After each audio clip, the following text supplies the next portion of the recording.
I'm Shauna, I'm back, and I'm here with Grace, who is in book 2, and I have little Carson again. He's here on my lap to listen while we do chapters, 10, 11, and 12 of Betty Dog's Special Gifts. So chapter 10 is Going Visiting. Hello, Mom, Dad, anybody home? Chase popped his head in the back door while Becca and Betty Dog waited on the step. Chase, his mom called to him from inside the kitchen. Come in, come in. Honey, Chase and Becca are here, she called excitedly to Chase's dad. Let me introduce you to Betty Dog, Chase said with a big smile. You guys stay inside and I'll bring her in.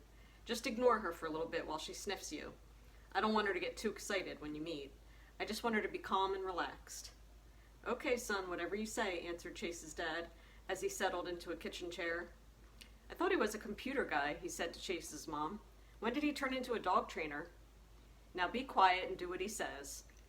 Oh my, look at this beautiful dog. Hello there, Betty, Chase's mom shrieked. Mom, remember, shh. Chase made a gesture, as if he were zipping his lips closed. Then he laughed and shook his head, knowing how hard it is for people to ignore BD. Even though she couldn't hear his mom's joyful scream, she could certainly feel it. Oh, there. Making sure it's in the video camera. Chase, Becca, and Betty Dog had just come through the door. Becca gave the hand signal to sit. BD sat, but she couldn't stop looking around as her nose sniffed the air, taking in information about this new place she was visiting. Okay, release, signed Chase to Betty Dog. Now off her leash, she carefully sniffed around the room, making her way over to his mom and dad. She wagged her tail and flashed her beautiful eyes at them while they took turns petting her. Then she went and laid down at Becca's feet. Wow, that went well, said Becca. Smells great in here. Did you bake an apple pie? She asked Chase's mom. Immediately, Chase's dad started to laugh. What's so funny, they asked. Well, she has an apple pie all right, but she bought it from the store. What you smell is her apple pie candle on the kitchen table. And sure enough, there was a big glass jar candle burning brightly in the center of the table. Did you have to give away my secret? Chase's mom pretended to be mad at his dad. Best pie you'll ever buy, said his dad, but not as good as your mother's recipe. Oh, sure, she joked. Try to get back on my good side again. Hey kids, Dad opened the pool last week. Did you bring your suits? And does Betty Dog like to swim? Well, she liked the sprinklers last summer, said Becca, but she's never been in a big pool before. It will be fun to see what she does. Come on then, let's go, said Chase's dad. Betty Dog quietly followed him out the door. I sure hope she can swim, he continued. She'll look pretty silly in the kids' floaties on all 4 of her legs if she can't, he chuckled. Wow, look how nicely she went with Dad, Chase's mom said to them. You kids really have a great dog there. Little did they know just how great. There's little Betty in her bed.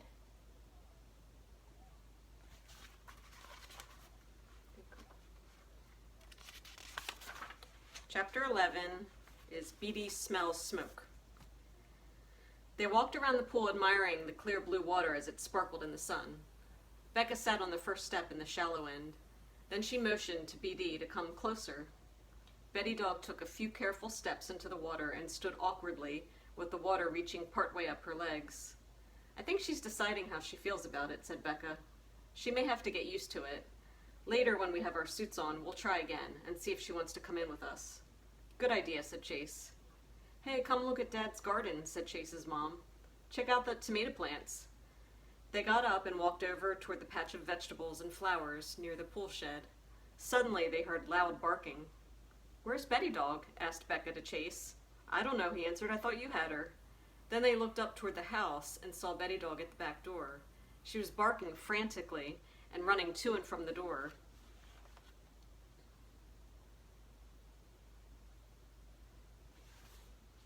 What's wrong with your dog? Asked Chase's dad.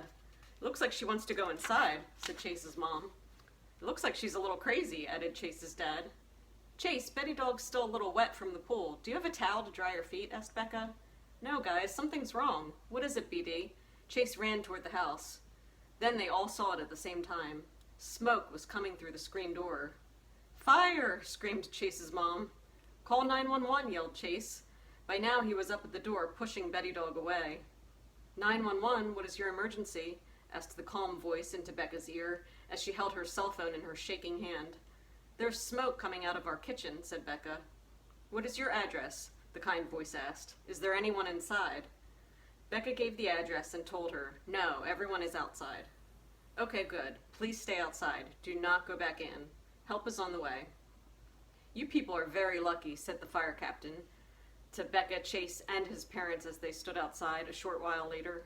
They were watching the other firemen go in and out of the back door. The table didn't burst into flames until after we arrived. We were able to put it out easily with a fire extinguisher, he told them. It was a smoky fire, even for a small one. Good thing that your smoke detectors were working. Actually, we were all outside when it happened, Chase's dad told the fireman. It was my son's dog who alerted us. Well then, sir, said the fireman, that dog is a hero. You ought to buy the dog a big fancy bone tonight for saving your house. He turned to look at his fireman, carrying out the kitchen table, which was now blackened and burned. I don't mean to lecture you, but that was unsafe for everyone to go outside and leave a candle burning. You are so right, said Chase's mom, wiping away tears of relief. We didn't even think about it. From now on, we'll be more careful with candles. Even though they are beautiful, they still need to be watched. Exactly, said the fire captain. And change those batteries in your smoke detectors once a year. Then you never have to wonder if they'll work for you or not. Unfortunately, your kitchen is kind of a mess from the fire extinguisher. I'm sorry. I wish you and your family the best. He shook Chase's dad's hand and started to leave. Then he turned around again and asked, Is that the dog?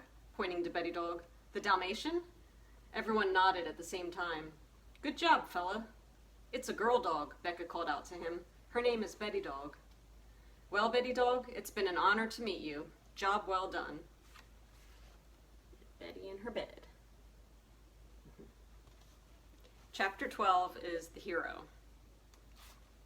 Hello? Asked Chase as he sleepily answered his cell phone. It was the next morning, and he was in his old bedroom in his parents' house, where he, Becca, and Betty Dog had spent the night. He looked at the clock, and it was 8:15. They had all been really tired from the excitement of the fire the day before, and were sleeping in a little later than usual. This is Chief Brown from the fire department. I'm sorry to call you so early, but I wanted to ask you something. First, how is your family? Was everyone okay after we left yesterday? We're fine, answered Chase. We cleaned up the kitchen pretty quickly, and everything is good. Still smells smoky. I don't think we'll ever forget that smell. No problems, though. Thanks again for your help. It was a scary time.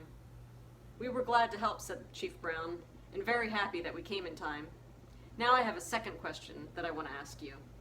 I don't know if you're aware, but later this morning there's a parade through town to celebrate the 100th birthday of our community. We'll be driving one of our classic fire trucks and throwing candy to the kids. We want to know if you would allow your dog to ride in the truck with us. She was a real hero yesterday, and we want to honor her. And I feel a little silly saying this, but not only is she a Dalmatian, she's the smartest, most beautiful dog I've ever seen. It would be an amazing sight to have a beautiful hero Dalmatian dog riding in our open fire truck. Do you think she would mind? Wow, said Chase. Let me talk to my wife first, and I'll get right back to you. It was the perfect day for a parade. It was hot in the sun, but cool in the shade, with a light breeze blowing.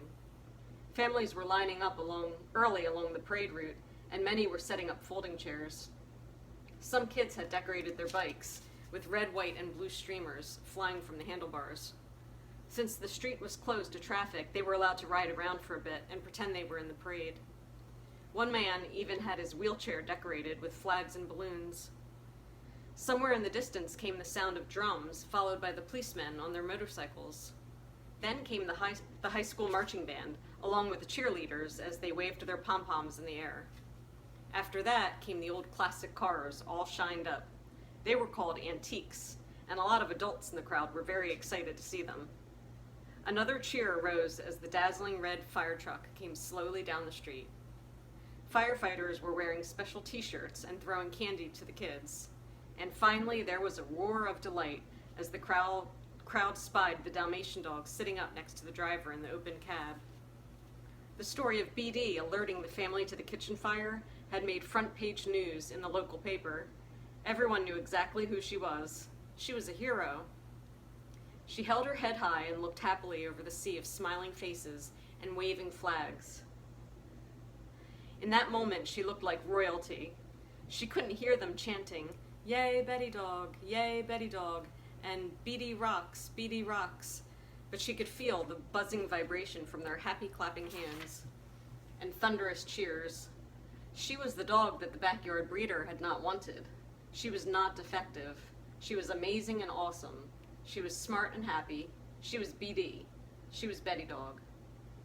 Boy, that was something, thought Betty Dog as she got comfortable in the back seat of Chase and Becca's car for the ride home. When I was up high in the fire truck, I never saw so many people before. But honestly, I'll be glad to be home again. It will be nice to sleep in my own bed tonight. And boy, I miss seeing the kids in Becca's class. I can't wait until school starts again. And I can't wait to go run laps with the soccer team. The parade was amazing, it really was. But I think the best times are just the regular, ordinary times. I wonder when we'll be home. And Betty Dog fell sound asleep. In her bed. I thought I heard Grace snoring, but her eyes are open. I think she's just getting really relaxed. Carson's relaxed.